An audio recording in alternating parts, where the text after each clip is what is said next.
Okay, so last week we talked briefly about the beef between rappers Kendrick Lamar and Drake. We talked about it last night at dinner. I'm still confused. I have not stopped talking about it. I'm still confused. That whole thing threw all of hip-hop into the spotlight as though it ever left the spotlight. I was going to say, please. Yes. Please. In 2023, we celebrated the 50th anniversary of hip-hop. The Bronx claims to be the birthplace of the genre, but how did it evolve from music at a party, a block party, to an iconic piece of music history? The new documentary, Microphone Check, The Hidden History of Hip-Hop, aims to find out just that. It's the 50th anniversary of hip-hop, and we still have a lot of discrepancies as far as the origins of hip-hop, a lot of claims, who did what, who was the first this, who was the this and that, and such and such. But at the end of the day, we need a definitive story, all right? And that story can only be told by the founders of this culture. Like everything was being driven and influenced by young, black, American culture, like the slang, the style of dress, the initial music that we chose. Yeah, there it is. Joining us live this morning to talk all about it is director Tariq Nasheed. Welcome to New York Living, sir. Thank you for having me. Well, since we have you. Yes. What are your thoughts on this Kendrick Lamar, Drake, J. Cole beef? I think it's good for hip-hop. It's one of the best rap beefs that we've had in years. And that's the tradition of hip-hop. Hip-hop has always had rap beefs. One of the people in our movie is a guy named Busy B. He was a very prominent MC in the early Bronx era, and he had an infamous battle with rapper Kool Moe Dee. And that went viral for the time. And that put Kool Moe Dee on the map. So we've always had these rap battles that were iconic, and this is just a tradition of that.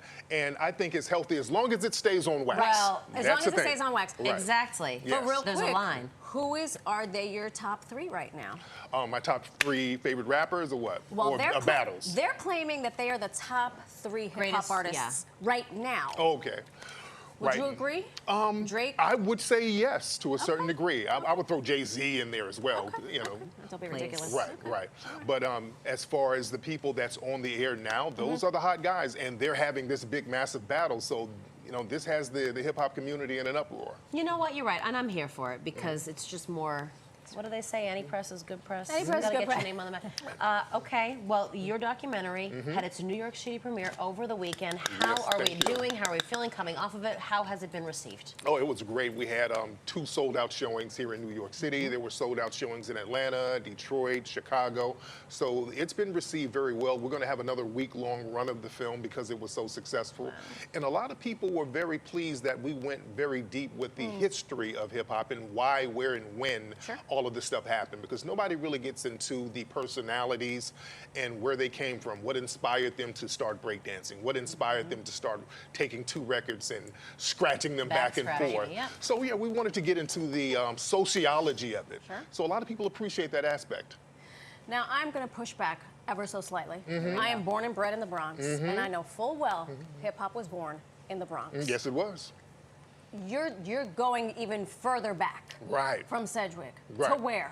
What we're doing is saying where the seeds and the roots came from. Okay. Because a lot of the people in the Bronx, they came and migrated from the South after World War II. So they brought a lot of the soul rhythms with them. The baby boomers, which are the parents of Generation X, they bought a lot of records in the 1960s and 70s. That was a big staple in Black American households. So the kids would go through these records and find the breaks, and we had people rapping on records in the 60s. So a lot of the seeds were coming from the South, and it was flowered in the Bronx. So we talk about the origin story of everything and where people got these elements from. What's the first record you bought? The first record I bought was Rapper's Delight by Sugar Hill Gang, actually. Yes, that was the first record. Such a good one. Yes, it is. Such a good one. How long is that song? Oh, it was like 15 minutes. 15 minutes, Right, yeah. because they wanted to emulate a party when they did that song. That's why the record doesn't have a chorus. So they wanted to emulate a party. So put the record on and just let the record go on and on and on. This was before they formatted it for radio. So, That good is old so days. true. yeah. It doesn't Have have a chorus. does It feel doesn't. like a They just party. wrap the whole record The whole through. way through. And I love every second of it. Yes. And it's Everybody knows that's one of the And records. it's been Everybody knows the sampled words. how many times? Oh, just Oh, dozens God. of times. Over. Dozens of times. And I feel like every year. Right?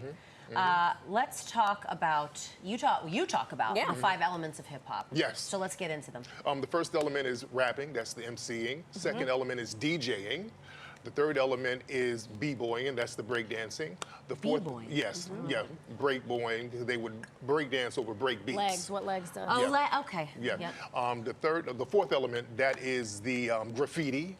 And the graffiti came out of Philadelphia by way of a guy named Cornbread, and it reached the Bronx. What about Tat's crew?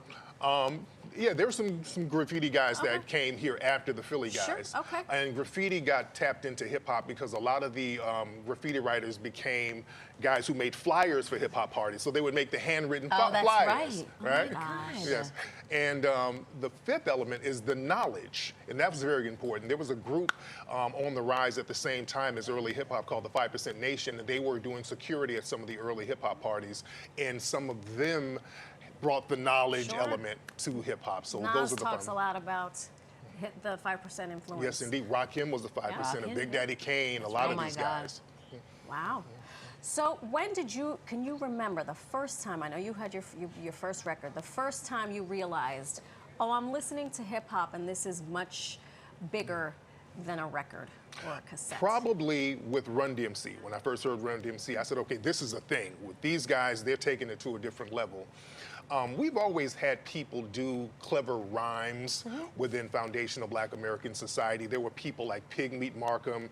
You had people like Dolomite, a guy named Rudy Ray Moore, who was a part of the big Blaxploitation movement, where we had these rhymes and toast and the playing the dozen. So that was a staple in our community. But for them to start doing it over funk beats, that was something different. So that became a whole different genre, which was hip hop. Love it. Okay. What was the most surprising thing that you learned during the making of this documentary? One interesting thing I learned from some of the pioneers were the gangs in New York. You know, in the Bronx, there were a lot of gangs. Yeah. It's a whole movie on it. Yeah. They would use the gangs to do security for the parties out there. And most of the hip-hop artists themselves, they pretty much kept out of the violence. And they were all on code with each other to a certain degree. So that was interesting to me, that gang element, and how a lot of the gangs morphed into b-boy crews. Wow. So they were using hip-hop to get out of the streets and kind of elevate themselves. Fantastic. Well, Microphone Check needs to be seen by lots of people. Yes. Where are you going to take it next? We're going to have another theatrical run. Then we're going to have it on streaming platforms. We're going to have it on Amazon Prime. We have a streaming platform called FBA Stream, and people can go to microphonecheck.com to get the Blu-ray. The big demand. Yes, the big demand. We still do Blu-rays. People still have Blu-rays. We still do Blu-rays. We got you, Blu-ray. Well, Tariq, this has been fantastic. Yes. Pleasure having this conversation with you. Thanks for stopping by. Thank you so much.